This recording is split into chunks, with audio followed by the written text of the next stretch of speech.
And welcome back to Late Night Lately, the late night show. It's a podcast for the website, cpluscomedy.com. Like I just said, it's a website. Go there. Hey, this is episode 78. I've got a monologue for you. Here we go. Let's get into it.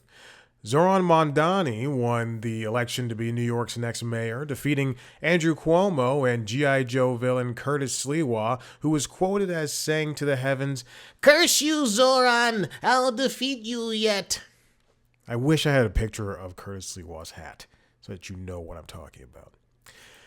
The FAA will reduce air traffic by 10% at many airports to maintain safety, and much like how it is on the New York subway train, Spirit Airlines said it was going to start offering standing room only.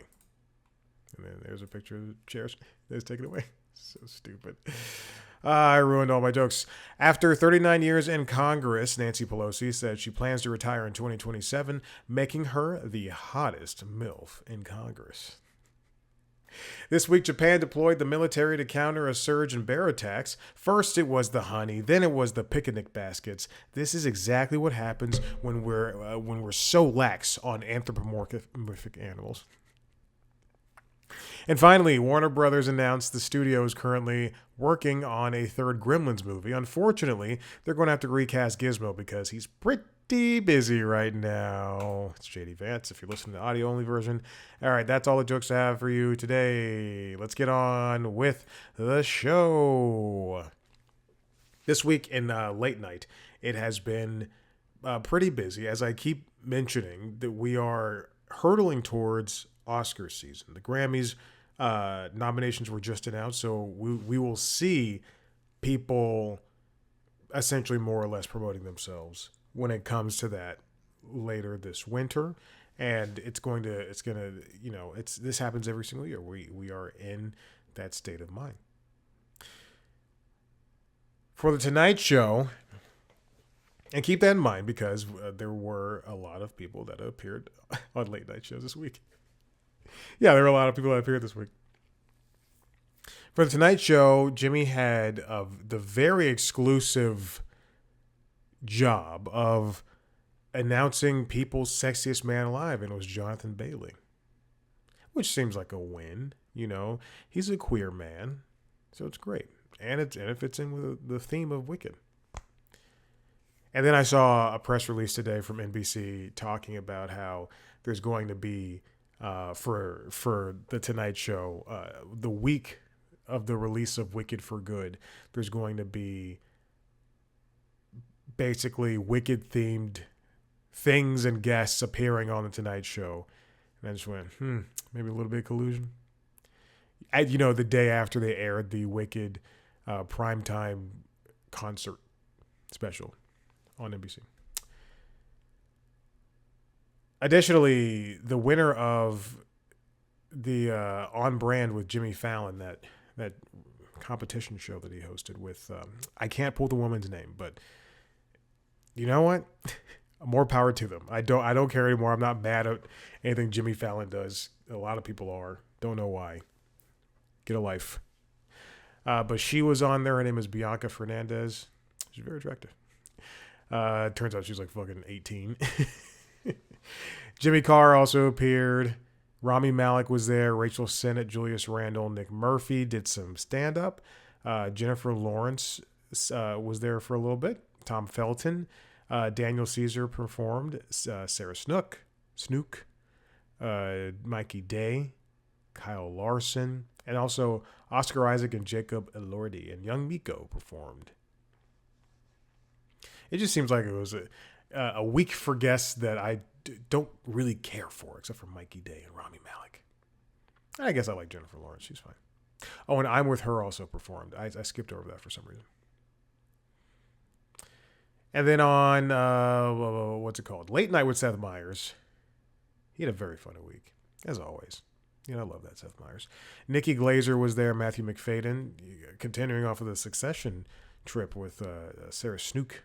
I'm saying Snook because when I just finished watching the Tonight Show, or last night's episode of Tonight Show, and Steve Higgins, the announcer and a producer of SNL, said Snook. So I said, I thought that's how you pronounce it. It's like Gal Gadot. I think she says Gadot, and everybody else has been saying Godot, like waiting for Godot. There's so many. Steve Buscemi. I believe his family, if you just heard me zip something up, I'm wearing a pair of Lululemon shorts that has there's a zipper for this key pocket. I noticed it was down, so I've been trying to zip it back up. Steve Buscemi says Buscemi. That's apparently how you're supposed to say it. Who else? Who else has names that you're supposed to say differently? I don't know. Tim Robinson and Zach Cannon were there. Stavros Halkias was there. Alex Rodriguez, Dakota Fanning, Joachim Trier, Kristen Milotti, and Tiffany Haddish. You know what's really interesting about Stavros is he's a very popular figure, very funny comedian. I do like him, and I knew who he was after his big podcast with his friends ended. The show is called Come Town, and Seth Meyers was very eager to say Come Town on television. And, in fact, earlier that day, I read a New York Times profile of Stavros that was posted, I think, 2 weeks ago, and it was just sitting in my saved section, and I was getting through all of my saved articles, and I read that, and the author of the article, of the profile, wrote Come Town multiple times, and I just went, in the New York Times? This is what I pay for. Along with all the closer looks, we also got a Ya Burnt. And I love Ya Burnt. I think Ya Burnt's so funny. I think Ya Burnt is so, so funny. You know what I miss? And they will never do this again, but the popsicle shticks. It's no longer on YouTube. You have to find like secondary uploads, or third-party uploads rather, on YouTube. It's because it has a lot of licensed music, but Popsicle Shtick is set, and this is very early on Late Night with Seth Meyers. Seth would read basically a popsicle. When you eat a popsicle, they have like jokes on them. You basically read a popsicle style joke, and then it would be followed with between 20 seconds and a minute's worth of poorly done, maybe haphazardly, I don't want to say poorly done, haphazardly done animation featuring popsicle sticks, performing, doing their own puns, doing their own jokes, and performing copywritten songs. And it's so funny. It is so funny, and they'll never bring it back. Additionally, I was also I was just in a mood. Well, I was looking through. This is neither here nor there. I have a lot of playlists on YouTube Music. I have a lot of playlists on YouTube. Unfortunately, because they're under the same account, and I understand I don't have to use the same account, but I choose to. They're under the same account. No matter what happens, you get YouTube playlists on YouTube Music, and you get YouTube Music playlists on YouTube. So if I follow Taskmaster's playlist and there's one video that has music in it, boy oh boy, it appears on YouTube Music, and it sucks. Anyway, I have a talk show playlist that I have like a bunch of videos saved to, and videos get deleted and all that stuff. But I was looking at just old late night stuff. There's a lot of late night with Seth Meyers videos. Like they don't do sketches anymore on Late Night with Seth Meyers, but they played so well. But they probably don't do it because it costs money. Even just to shoot that stuff during the day probably costs money and time, when people could just write some jokes and then get out of there. All right. Jimmy Kimmel Live. Oh, yeah, let's do Jimmy Kimmel. Jimmy Kimmel Live. Jimmy had a week that started out with the LA Dodgers team, like 5 of the guys popping up on the show. Elle Fanning, Sean Hayes, Kalani performed. Elizabeth Olsen was there. Josh Brolin. Guillermo del Toro. Lucius performed. Carol Burnett was also able to sit down. This is my issue with these late night audiences, and I'll say this about the Late Show with Stephen Colbert in a second as well. These people do not really appreciate who Kimmel's people were able to book. Carol Burnett is such a treasure, such a gem She's a real talent. And these people just are like, they're enjoying their time, sure, but they're not really just appreciating that they have one of the greatest comedic actors sitting on that couch, just right there in front of them. I would be captivated. Ugh. Then go over to Late Show with Stephen Colbert. He had Patti Smith on.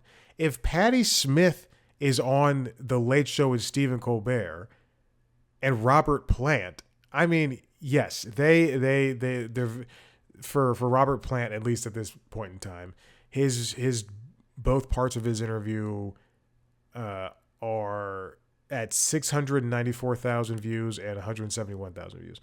And I'm sure Patti Smith is going to grow even more. But man, those two people, those two musicians, oh my goodness, just sitting on that couch, I would skip over the, I would just politely sit there and listen to their stories. Tom Hanks stopped by for an entire episode. Mavis Staples performed. The Tiffany Haddish was there. Gary Cole was there. There was a Meanwhile segment. Guillermo del Toro did some type of sketch. I'm not a huge Guillermo del... What? Oh my gosh. Don't. I was listening to Yacht Rock Deep Cuts on Sirius XM and it just started playing. It just started playing out of nowhere. And yes, I subscribe to Sirius XM. Sydney Sweeney. And then... there was a segment called The Late Show CSI. You can tell that I did not watch Colbert's Late Show last night. I watched the monologue after. Here's the thing. I was getting through the episodes, and I watched getting through the episodes from last night for today, and I watched like half the monologue, but I just can't. This is an issue. Now I'll say something negative about Kimmel and Colbert. I say it all the time. This is an issue that I have with these shows is that it's just too much applause. Too many applause breaks for softball jokes. It's just so I could only get through half of the monologue today, and then I had to watch the Patti Smith interview online. Speaking of watching things online, I have YouTube TV. They're currently in the middle of a carriage dispute with Disney. And in fact, the only update as of right now, at this point in time, I've received, not I have received, but that has been announced, is that YouTube has slammed Disney for quote unquote leaking documents. And Disney's been going to their workers going, just stay with us, blah, blah, blah. All right, on Last Week Tonight, John Oliver talked about police chases, and for The Daily Show, I should have done that in reverse, Jon Stewart spoke to Joe Manchin. Jordan Klepper hosted for the week, and he spoke to Sanam Marin, Scott Galloway, and Ethan Hawke, and he did... Grace Kludenschmidt went out and did a bit with tourists in Times Square, which I think is where the Daily Show studio is now. And there was also a Sports War segment, and Desi Leidick did a thing about Trump in New York. A segment about Trump in New York. All right, that's This Week in Late Night. Okay. Last week, there was earlier this week, we got the news that this comes from Variety, and it's written by Brian Steinberg. Jon Stewart is renewing and staying at The Daily Show for at least another year, and I believe the following day, we also received news that everybody else signed on and is staying on for another day, or for another year. It's a very interesting. It's a very interesting prospect to have, barring that Jon Stewart was the host previously. It's very interesting to have somebody host one day and then there be a rotating sanctuary of hosts every week. It's kind of like when Carson was towards the end of his tenure with the Tonight Show. He had essentially a guest host every Monday, and then he hosted, or like one day a week. I don't know. I think it was Monday, and then he hosted the rest of the week. I think that's it. It's we've had one end of that, and now we have the other end, and it's fascinating, and it seems to be working for the Daily Show, at least in terms of ratings, especially when it comes to being online. I wonder, with the clips being online now, I wonder though, where does that put the Daily Show? Because yes, the show can last for another year, but we see how Colbert has, like, his show was canceled, and they talk about that. I'm sorry, I just typed something in, and I completely realized that it needs to go on the show. I'm so stinking gosh darn mad. Now, anyway, Jon Stewart staying through December 2026. He also, Jon Stewart, had a conversation with the New Yorker's David Remnick, and it's an interview you can sit down and watch. It's an interview you can sit down and read. But in it, they essentially talked about what's happening in politics right now with this giant divide between the Democrats and the Republicans. And Jon Stewart does his thing, and he plays both sides. People refuse to say that he does that, but he does that. He plays both sides and says both sides are bad. And then they also talk about the things that happened to Jimmy Kimmel and Stephen Colbert, in that the FCC seemingly has cracked down on freedom of speech. It's an interview where you more or less know where it's heading, and that's fine. That's not a knock to the show or to them at any point. I think it's fascinating to see Jon in his element, but not in a place where he should feel comfortable, which is great, because that's something that I am not entirely. That's something that has like kind of turned me off of him, because he is somebody that is let me hide behind the desk and stand up for what I believe in.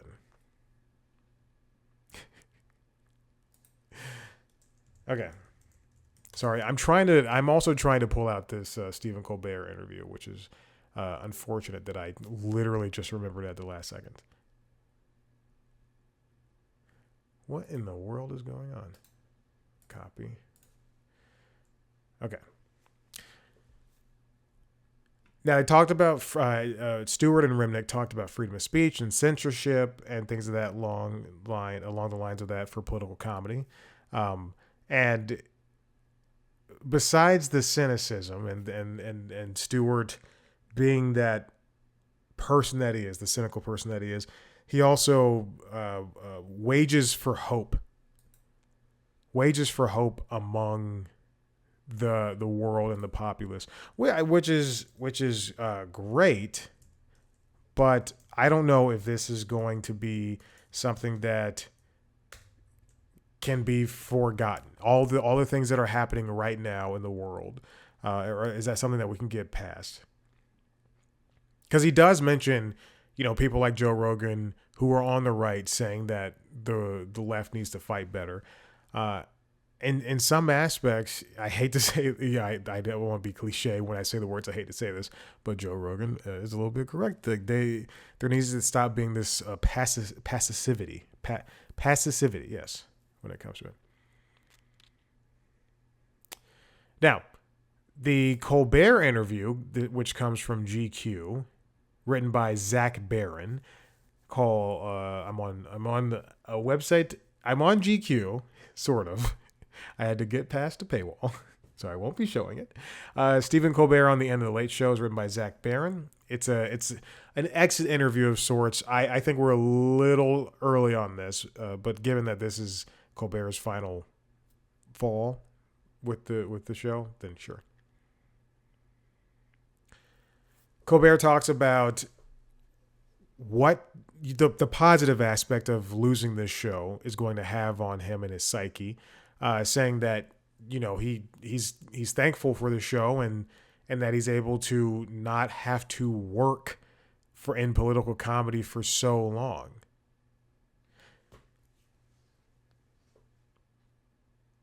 Zach asks, "You've been attaching your mouth to the exhaust pipe of news for, I don't know." And then Colbert's like, "That sounds vaguely suicidal." But he goes, "Yeah, I'm getting a little woozy. Like, listen, it's possible that George Cheeks, who was then at that point in time, was the co-CEO of Paramount and the president and CEO of CBS, saved my life. I'll get a little oxygen back in my brain. I love what I do and I love the grind. You can only do one of those shows, do the jokes every night, year after year for 20 years, if you give a damn at all about what you're talking about. And I do, but there's a sense of relief that I might not have to put on the snorkel and get into the sewer every single day." And Zach points out that, there can be coping mechanisms when you interact with the world relentlessly, and they go on and have a conversation about Colbert's evolution and everything, and hopefulness despite political cynicism, and much in the same way that Stewart, I'm sure that they have conversations regarding that stuff. Also, it was in this interview.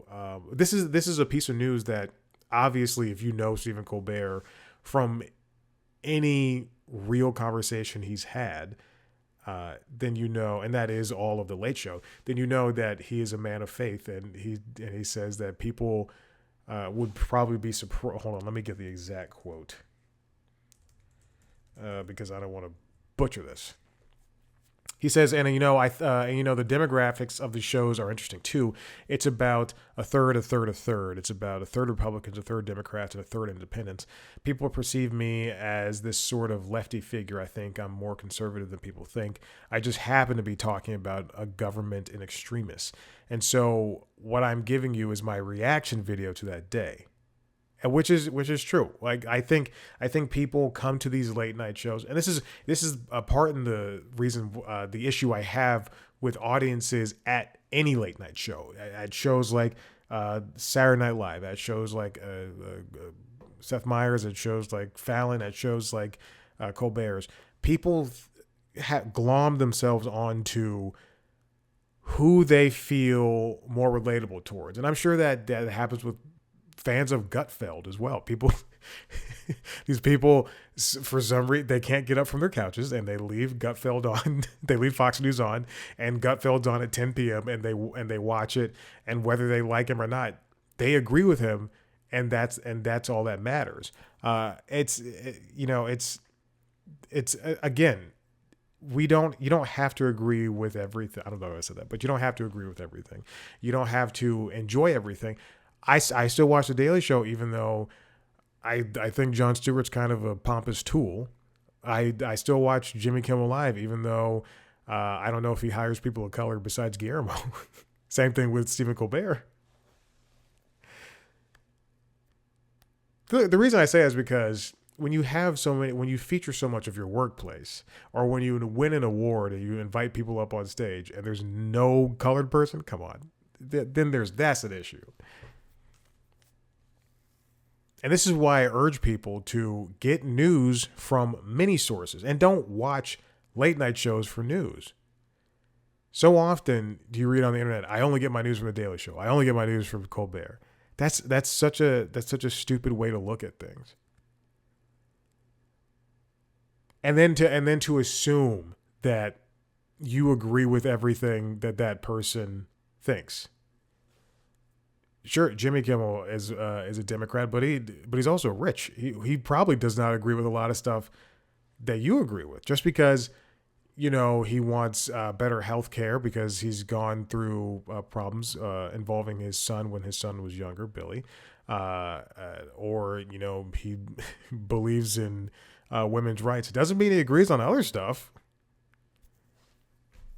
Get your news from multiple sources. Anyway, they also talk about the Colbert Show, and they discuss not just the show itself, but the character of Stephen Colbert on that show, which I know this is a very blanket statement, but I think when Colbert took over the Late Show, people were expecting him to be more like Stephen Colbert on the Colbert Report, when in fact he's not. Anyway, they're both great at interviews. Read through the Stephen Colbert one. I did not watch the video on that. There is an accompanying video. I assume it's the same thing. And then on the opposite end, David Remnick's conversation with Jon Stewart is twice as long, but it's a little bit more digestible when you watch it. So go to the New Yorker or go to the New Yorker's YouTube channel and watch it, or read it. Doesn't matter. But they're both written and they're both watchable. So there's that. All right. Listen, if you like what you heard here, head to the website, cpluscomedy.com, where you can see pretty much everything I've ever done.